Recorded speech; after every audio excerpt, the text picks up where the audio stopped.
Hello, my name is Chris Murphy, and thank you for visiting my channel. This channel is all about empowering agents to master their craft and become better leaders.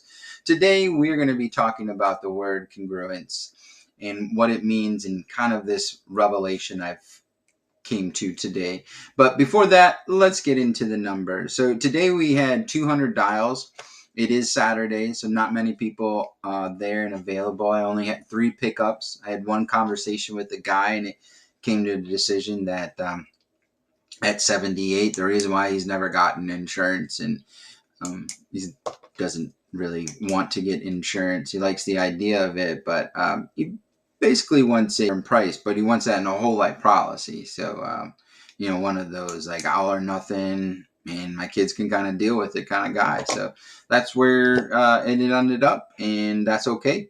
That's just the way it is. But you know, our leader, Dana Neeson in Empower Life Group, she had a guest speaker come on to talk to us this Friday. And it just so happened to be Danelle Delgatto. And if you don't know her, you're living in Iraq, right?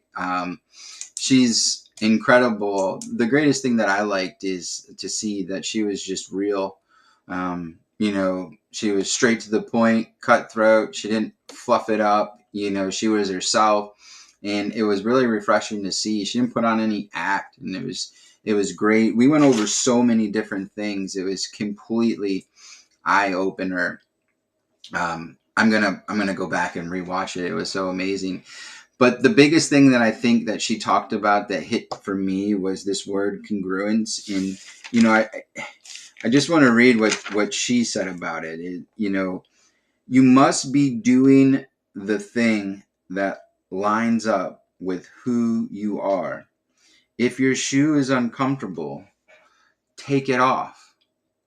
Why would you wear a shoe that's uncomfortable? It's not congruent with who you are. And it sounds real simple, but I do have to say, looking back on like even my entire 10-year career, I've separated them as much as I've always wanted, like, a business or had good things happen or bad things happen. It was like, my personal life and family and everything else. And it just wasn't the same. Like I didn't tell everybody who I am, what I do, and how I can help them.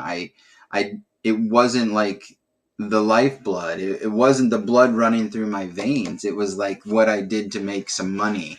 And I think that's where I've really missed it on a lot of things is it has to be 100% everything. She said something that was profound. She says, how you have like, you know, people around you that maybe aren't nice or aren't fun, or she's like, I don't.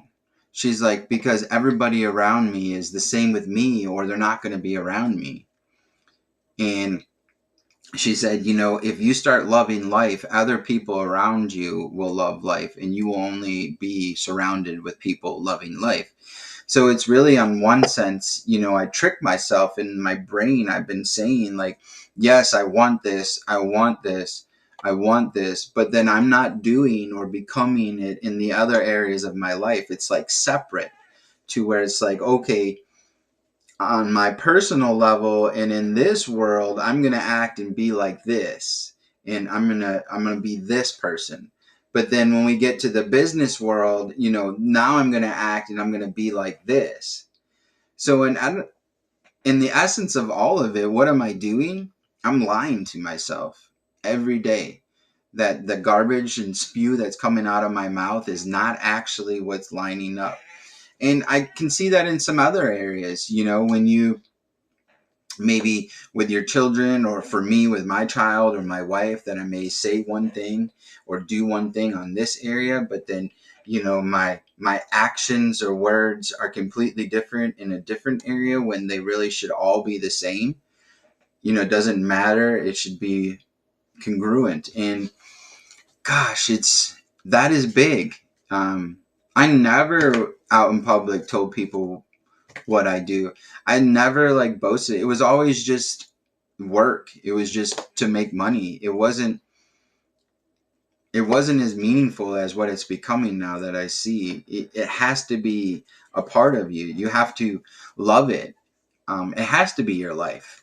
There is work-life balance, but in essence, your career, whatever you're doing, it has to be a part of you all day, every day.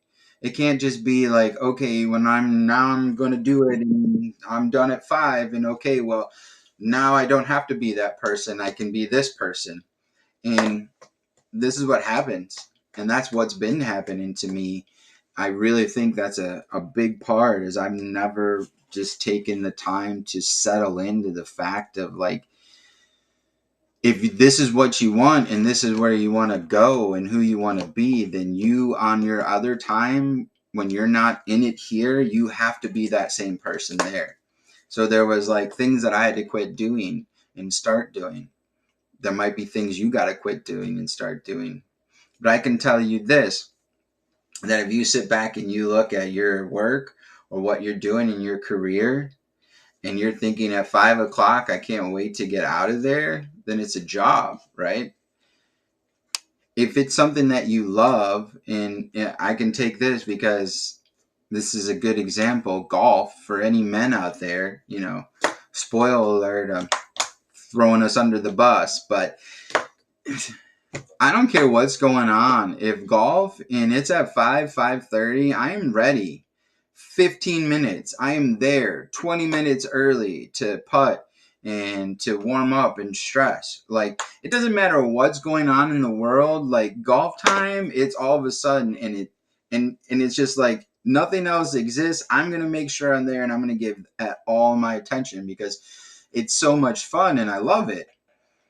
Well, why isn't life like that for me? Why isn't my career like that? Why isn't everything that you do like that? Why would you even want to do things that aren't like that? That's the questions I'm asking myself, because that's so true. Like, who wants to be miserable, depressed, upset, beat their head against the wall, continue to do something and fail? Like, nobody. Who wants to do something that they don't enjoy? Nobody. So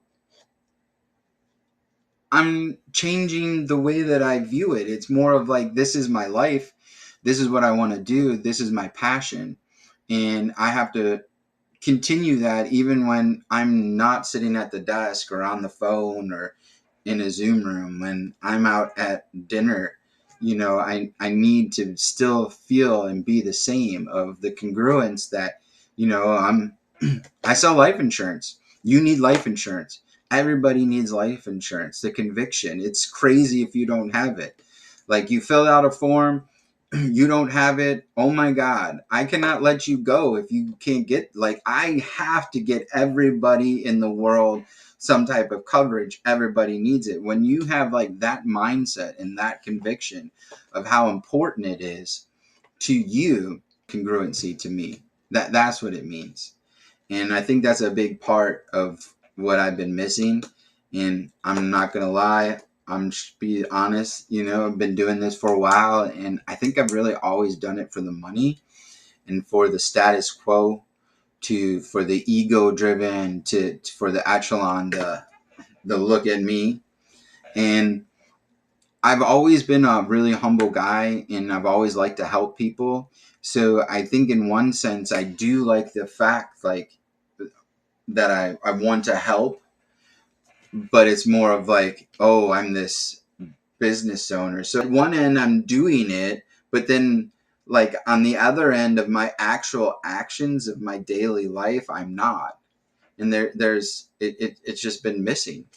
So the change for me is like, I'm all in. This is my life. This is everything to me. I wake up in the morning now, and I'm so excited to figure out and get better and, help people and find ways and get into society and tell people, like, yes, this is who I am, what I do, and be proud about it and boast about it, and let it become you, not something you do to make money, but something that you do because it's congruent of who you are. And who I am and who I feel I am as a person is, I am somebody that'll give you the shirt off of my back. I'm extremely, nice in the fact of, like, I don't try to prejudge or criticize. I let people, have their space. If you say something necessarily that maybe I know that's wrong, and unless you're asking my opinion, I'm not trying to correct you. I really do just want people to be, more connected in a more loving way. So I'm not an aggressive person. So in that, I need to take that and mix it into with the life insurance, because that is what we're doing. We're putting people in better positions. We're giving families something that they might not have. Stories after stories that you've heard, I'm sure, if you've been in this business a while. And when you deliver your first death check and you see what it does, it hits you. Now, yes, I'm more in the final expense market, so we're dealing with 50 to 80-year-old clients, and we're selling more like $3,000 to $30,000 worth of life insurance, and more of this policies are for like burial and cremation and final expenses. But it's still like these people are beat up, broken, and I'm able to provide this and help them. It is gratifying. So it does give me, this sense of purpose now, that, not only what I'm doing is helping people, but, it can be bigger than just life insurance. It can be the life of just helping people and doing the right thing for the right reason when nobody's looking, about all things, and then teaching my daughter, and just having more people around get better, because the best way for me to help somebody else is to help myself. I don't know if this is helpful for y'all, or if you can relate. If you can, it'd be great to hear comments. Please, subscribe, share, like. But think about it, what you do for a living or what you do to make money, is it congruent with who you are, or are you just doing it for the paycheck? And if you're doing it for the paycheck, me personally, I don't see how we can get to the level of where Danelle Delgatto is, in how she just exudes so much life, because she's gone through the retraining of her brain, and she's put herself in, now 100% congruent with who she is, what she says, what she does, who's around her. It's all the same. There is no different compartments. And I'm going to work on that. And I think it's big. And if you think it's big, that's great. Hopefully this was helpful. See you guys tomorrow.